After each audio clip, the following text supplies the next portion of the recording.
दिसंबर 1872 एक ship Atlantic ocean में मिलती है जो खामोशी से तैर रही होती है। नाम था मैरी सेलेस्ट। दूर से सब नॉर्मल लग रहा था, लेकिन जैसे ही रेस्क्यू टीम शिप पर चढ़ी, उन्होंने कुछ ऐसा देखा जिसको देखकर वो सब हिल गए। कार्गो बिल्कुल सेफ थी। किचन में खाना पड़ा हुआ था, क्रू के कपड़े और बाकी सारी चीजें अपनी जगह पर थी, लेकिन एक भी इंसान शिप पर नहीं था। ना कैप्टन, ना क्रू, ना एक आवाज, सिर्फ एक खामोश और अधूरी कहानी। आज के इस वीडियो में हम बात करेंगे दुनिया के सबसे बड़े मैरीटाइम मिस्ट्री की, मैरी सेलेस्ट, एक ऐसा घोस्ट शिप जिसका राज आज तक सुलझा नहीं है। मैरी सेलेस्ट एक मर्चेंट शिप थी जो 1861 में बनी थी। इसका पहला नाम था अमेज़न और शुरू के कुछ सालों में ही इसने काफी बैड लक फेस किया। पहले सफर में ही कैप्टन मर गए, फिर एक बार दूसरी शिप से टक्कर हो गई और एक तूफान में ये शिप बहुत बुरी तरह डैमेज हो गई। ये सब देखकर लोग कहने लगे कि ये शिप शायद कर्स्ड है, लेकिन इन सब के बावजूद 1872 में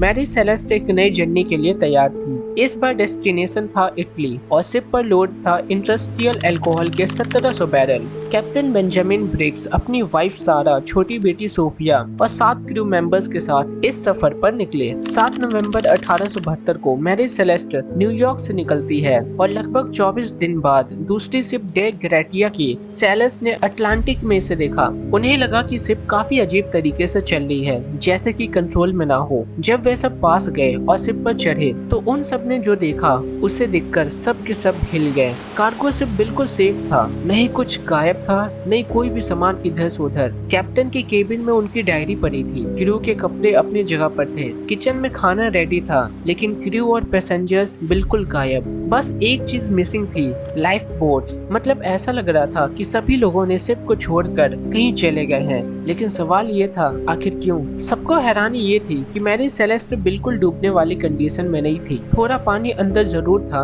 लेकिन शिप स्ट्रॉन्ग थी और परफेक्टली चल रही थी। अगर शिप इतनी सेफ थी तो क्रू ने ऐसा किया क्यों? और अगर छोड़ा भी तो फिर वो कहाँ गए? इसके अलावा समुद्र में नहीं उनका कोई ट्रेस मिला, न लाइफ बोट, न डेड बॉडीज। ये सब देखकर लोगों ने इसे एक गोस्ट शिप का नाम दे दिया। यहाँ पे कई सारे थ्योरीज भी है। सबसे पहले थ्योरी ये कहती है कि हो सकता है कि पायरेट्स ने अटैक किया हो, लेकिन ये थ्योरी जल्दी खत्म हो गई क्योंकि कार्गो अनटच्ड था और कोई भी वैल्यूएबल आइटम मिसिंग नहीं था। फिर साइंटिस्ट ने बोला शायद अल्कोहल के बैरल से जो फ्यूम्स निकलते हैं वो इतने ज्यादा डेंजरस होते हैं, जिसे देखकर क्रू को लगा होगा कि शायद ये ब्लास्ट होने वाला है। डर के मारे उन्होंने लाइफ बोट में शिप को थोड़े टाइम के लिए छोड़ दिया हो और फिर उसके बाद शायद वापस ना आ पाए हो। एक और थ्योरी कहती है कि शायद सी क्रैक या वाटर स्प्राउट हुआ होगा। वाटर स्प्राउट एक समुद्री टॉर्नेडो होता है जो पानी को ऊपर खींच लेता है। अगर ऐसा हुआ होगा तो क्रू को लगा होगा कि शिप डूब रही है और उन्होंने जल्दी से लाइफ बोट ले ली। लेकिन फिर सवाल वही,